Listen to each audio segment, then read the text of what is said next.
Déjà, je me présente, donc Jean-Marc Magnin, j'appartiens au cabinet MLA, qui est membre d'Audecia, partenaire du CRA. J'interviens également dans le cadre, on en a parlé tout à l'heure, de CRA Formation pour le cycle des repreneurs. Donc je suis assez bien au courant de ce qui se passe à la fois dans la formation, mais aussi en tant qu'expert comptable, j'ai accompagné des dizaines, soit de cédants, soit de repreneurs, suivant le cas. Donc j'ai aussi le point de vue des deux et j'ai effectivement l'expérience de ce qui se passe et de ce qui ne devrait pas se passer durant ces négociations. J'ai quelques idées très simples qu'il faut avoir à l'esprit et qui, je pense, déjà permettent effectivement d'avoir déjà un petit cadre. Le premier important, quand vous êtes repreneur et que vous avez une cible, la question importante qui, moi, je mets en avant, c'est pourquoi mon cédant vend. Ça peut être une question très simple, mais elle ne l'est pas toujours. Déjà, il y a des tas de raisons, des raisons très simples comme la retraite, mais il y a des raisons, on se dit, mais on ne comprend pas bien pourquoi il vend. Et aussi, autre question qui vient derrière, c'est est-ce qu'il veut vraiment vendre ?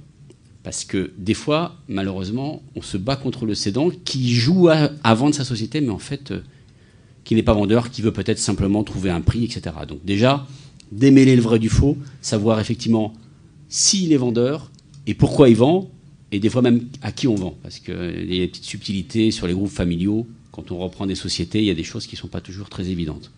Deuxième point, indispensable, je crois qu'on l'a déjà souligné, mais je le redis encore une fois, un audit est indispensable. Vous ne pouvez pas vous lancer dans cette, entre guillemets, aventure de la reprise d'une entreprise sans, avoir effectivement un minimum de formation, d'où l'intérêt du cycle de formation qui, malgré sa longueur, fait le tour du sujet. La longueur même du cycle montre l'ensemble des activités, des points qu'on est obligé d'aborder pour la reprise d'une entreprise. Et surtout, un audit, c'est comme si vous ne faisiez pas d'audit, c'est comme si vous donnez une carte blanche à votre cédant pour reprendre l'entreprise. Un audit, ce n'est pas simplement un bilan. Je suis expert comptable, évidemment, mon domaine, c'est les chiffres. Mais évidemment, il faut voir ça de beaucoup plus large. Un audit, c'est un audit de l'activité, c'est un audit du commercial, c'est un audit des contrats, c'est très important les contrats. Je prends 2 exemples au hasard. La société est-elle propriétaire des actifs qu'elle utilise ? C'est quand même, me paraît, un truc très important. L'examen des contrats entre les clients et les fournisseurs. Est-ce que j'ai des contrats qui vont perdurer ou pas ? Bon, il y a plein de choses comme ça, des contrats techniques, des brevets, enfin, voilà. Il y a évidemment l'audit social. Est-ce qu'il y a beaucoup de personnel ? Est-ce qu'il y a des départs à la retraite de prévus ? Il y a l'organigramme, etc. Il y a tout un aspect sur la partie sociale. Et évidemment, moi, en ce qui me concerne, c'est évidemment la partie financière. Une préparation de cession, ça se fait en amont. Ça se fait 1 an, 2 ans, 3 ans à l'avance. Donc, par définition, quand on le sait qu'on veut vendre à terme, on prépare effectivement